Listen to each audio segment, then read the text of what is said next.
Alors, je m'appelle Laurence Collin, comme vous avez pu le comprendre. Je suis née en 67, donc j'ai fait mes 68, forcément.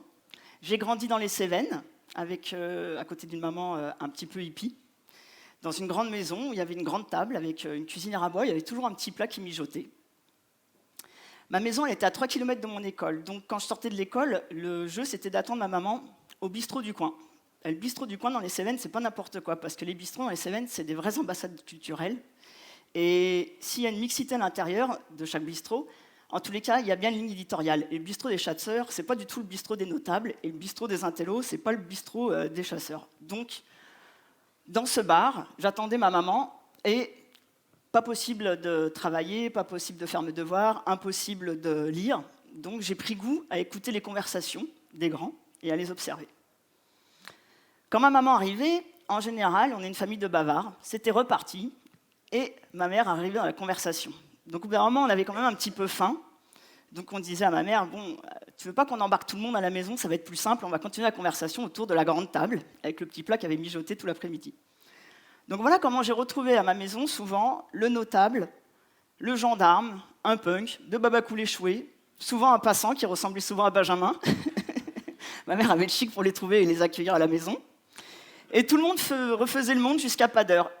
Et moi, j'étais petite, je me suis toujours dit, c'est bizarre, ces gens, quand je les croise dans la rue, ils ont vraiment l'air différents. Puis quand on les met tous autour d'une table, d'un lieu commun, et qu'on a un bel art de la conversation qui a partagé, bizarrement, ces gens, leurs différences sont transcendées, et finalement, ces gens sont reliés. Donc ça, c'est une des premières choses qui m'a beaucoup intriguée, et j'ai trouvé qu'il y avait une certaine magie. Je parle vraiment de magie des liens. Quant à mon père, il est broc. Alors un broc, c'est pas du tout un antiquaire. Un antiquaire, ça vend un objet rare. Un broc, ça vend un objet introuvable. Alors un broc, c'est un personnage, ça a de la gouaille, un cigare, des costards en velours en général. Ça vous prend de haut. Et puis quand il voit qu'un passant a regardé avec une petite lueur dans l'œil l'objet introuvable qu'il propose, le broc, là, il commence à dérouler son scénario.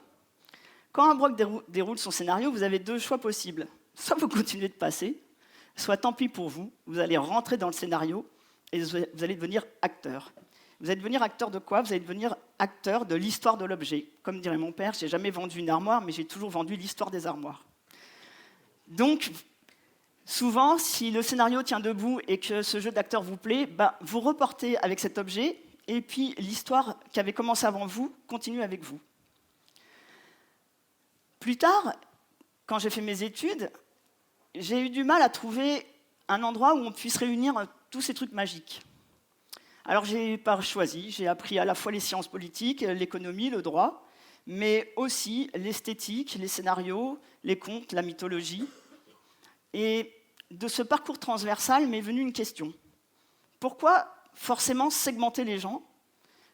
Et est-ce qu'il n'y a pas moyen de relier tout le monde avec des choses qui nous transcendent, malgré nos différences de goût socioculturels? Et donc, j'ai travaillé cette question, et il me semblait également que si on arrivait à résoudre cette équation, on pourrait peut-être pérenniser des modèles économiques ou dynamiques qui, au lieu de nous segmenter, allaient nous relier. Alors, il se trouve que dans ma vie, en fait, je ne sais pas, j'ai toujours été dans des lancements de projets, c'est ma spécialité. Quand ils réussissent, je ne sais pas, je m'envole, je m'étiole. Mais quand il faut les lancer, je suis souvent là. Et il se trouve que j'ai lancé particulièrement des artistes. Alors, quand j'ai commencé à lancer des artistes, on est en 98, Internet, c'est un peu les balbutiements. Par contre, ce que j'ai remarqué, c'est que quand on joue devant un public, un artiste, quand il a un public naissant, il y a une centaine de personnes composées des amis, de la famille, les chéris, les anciens chéris, les nouveaux chéris, les futurs chéris. Bon, voilà, ça, c'est le public d'un groupe qui démarre. Et puis, maintenant, grâce à Facebook, on sait que derrière une seule personne, il y a un potentiel de 200 à 500 amis. Donc, ça veut dire que le groupe qui joue dans un bar devant 100 personnes, s'il sait engager ces personnes dans un scénario où ils deviennent acteurs, en fait, il joue devant déjà Bercy. Donc, moi, j'ai eu la chance de travailler avec des artistes pauvres où il n'y avait pas de budget, donc j'ai été obligée d'être créative. Et comme il n'y avait pas de budget, mais il y avait toute cette intelligence collective devant moi qui était composée de ces 100 personnes avec un coefficient de 200 à 500, je les ai embarqués dans mon aventure. Et donc, j'ai fait un marketing que j'appellerais collectif. Et je me suis basée sur, en fait, les micro-médias sociaux que nous sommes tous. Puisque à partir du moment où on donne du sens et de l'envie et du désir aux gens, en fait, ils se transforment eux-mêmes en micro-médias sociaux. Et avec ça, donc, pour privilégier ça, en fait, il a fallu des outils de conversation. Et il se trouve qu'avec Internet, c'était beaucoup plus facile.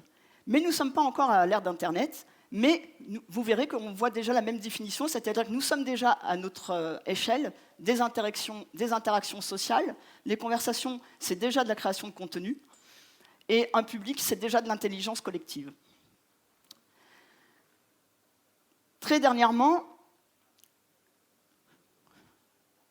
je reviens sur la conversation. Alors la conversation, c'est important, parce qu'en fait, c'est quelque chose qu'on a un tout petit peu négligé en s'attardant sur la communication, qui est aussi une très belle chose. Mais la conversation, c'est un art noble. Alors la conversation, c'est né dans les salons. C'est né dans les salons dans une petite période de temps où il n'y avait plus trop la guerre. C'était une période cool, au XVIIe siècle. C'était vraiment très court, je précise. Et en fait, c'est un art qui a été codé par les femmes et qui a été pensé dès le début comme le contraire d'un art de la guerre. La conversation, c'est d'abord basé sur l'écoute, bien sûr, et sur le plaisir et le plaisir et la recherche d'une belle formule.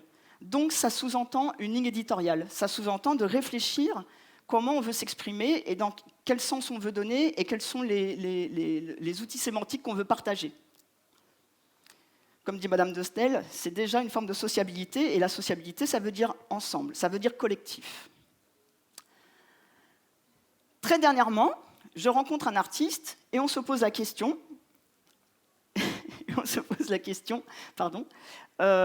qu'est-ce qu'on peut faire d'intelligent, de pertinent et d'original sur ou avec les médias sociaux. Cet artiste, c'est Mathieu Chédid, c'est M.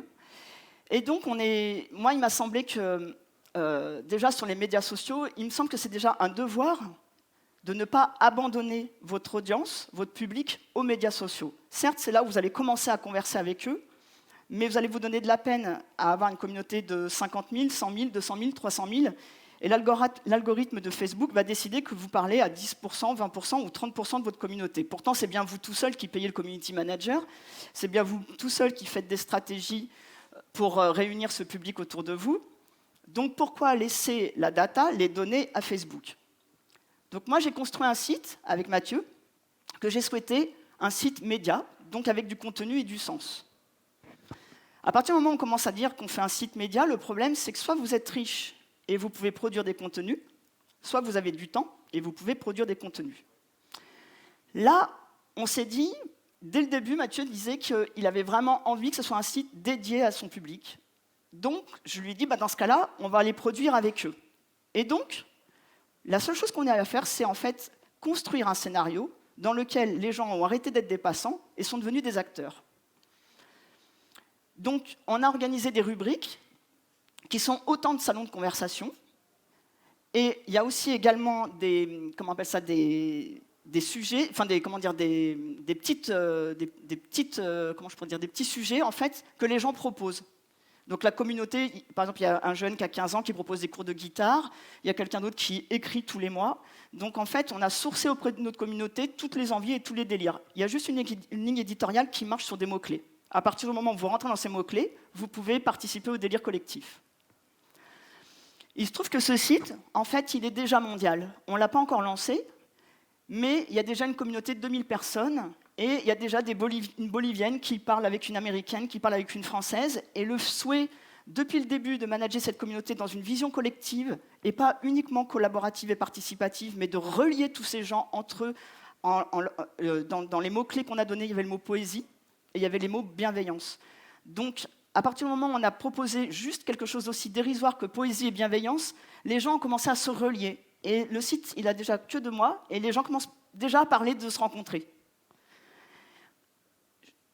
Si vous allez sur le site, vous verrez que vous pouvez zoomer, et pour une fois, la géolocalisation sert justement comme sujet à la rencontre. C'est-à-dire que bien sûr, on s'est rencontrés dans un salon de conversation virtuel, mais on peut se rencontrer dans la vie et continuer le délire dans la vie. pourquoi pas faire des projets, on peut jouer de la musique, on peut faire des clips, on peut faire plein de choses de façon collaborative sur ce site, et on peut rencontrer des gens avec qui on peut faire ces choses collaboratives. Parce que par exemple, on peut aussi faire un clip, on peut proposer son propre clip de Mathieu Chédid. Donc voilà ce qu'on peut faire avec des artistes. Mais forcément, une fois que j'ai terminé ça et que j'ai vu qu'en 2 mois, la puissance que ça commençait à prendre, puisque en fait, voilà le schéma à quoi correspond ce qu'on trouve de façon habituelle dans l'approche communicationnelle d'une entité avec son public, et voilà ce qu'on peut trouver sur le site de Mathieu Chédid. La question que je me pose, pourquoi, par exemple, la culture ou tout ce qui a le patrimoine, tout ce qui a quand même une portée symbolique et du sens, pourquoi ils utilisent encore ce mode de communication avec leur public, alors que celui-ci me semble totalement crucial à notre époque. Les gens ne demandent que ça d'être liés, les gens ne demandent que ça de donner, on le voit depuis tout à l'heure avec tous les gens qui interviennent. Donc, est-ce que c'est pas à la culture et aux artistes de commencer à relier une communauté ensemble? J'ai imaginé, nous sommes à Bordeaux, le monde du vin. Est-ce qu'il ne pourrait pas y avoir, à la Cité du Vin, il faudra peut-être un peu corriger la loi E20, mais ça, on va s'en occuper plus tard. Est-ce qu'on ne pourrait pas faire des salons de conversation où chacun pourrait parler de son émotion lors d'une dégustation? Est-ce qu'on ne pourrait pas parler... Je suis sûr qu'il y a des gens qui connaissent la vie des châteaux, qui connaissent des anecdotes à partager, qui enrichiraient le propos, qu'aucun communiqué nous donnera à partager. Ça valorise les gens, ils se sentent utiles, ça leur fait plaisir, on rentre dans un rapport de réciprocité, et donc on passe du pouvoir dominant, qui est souvent figé, à la puissance de la multitude, et on crée une dynamique. Je pense que, par exemple, pour reparler du vin, je pense que ça permettrait au vin de rayonner d'une autre manière que n'importe quelle campagne de presse ou même de télé. Ah, c'est pas mal comme ça. Alors mon marketing, du coup, j'ai trouvé qu'il était à la base conversationnel, mais qu'à l'arrivée, il est politique. Pourquoi? Parce qu'en fait, au lieu de diviser en marchés, il relie les gens. Et donc, il est politique parce qu'il nous empêche de rester en mode individuel comme on nous le propose à longueur de marketing et de communication, et il nous propose de rentrer dans une approche plus collective, ce qui est quand même assez paradoxal pour un mot qui s'appelle marketing et qu'on n'attend pas vraiment là.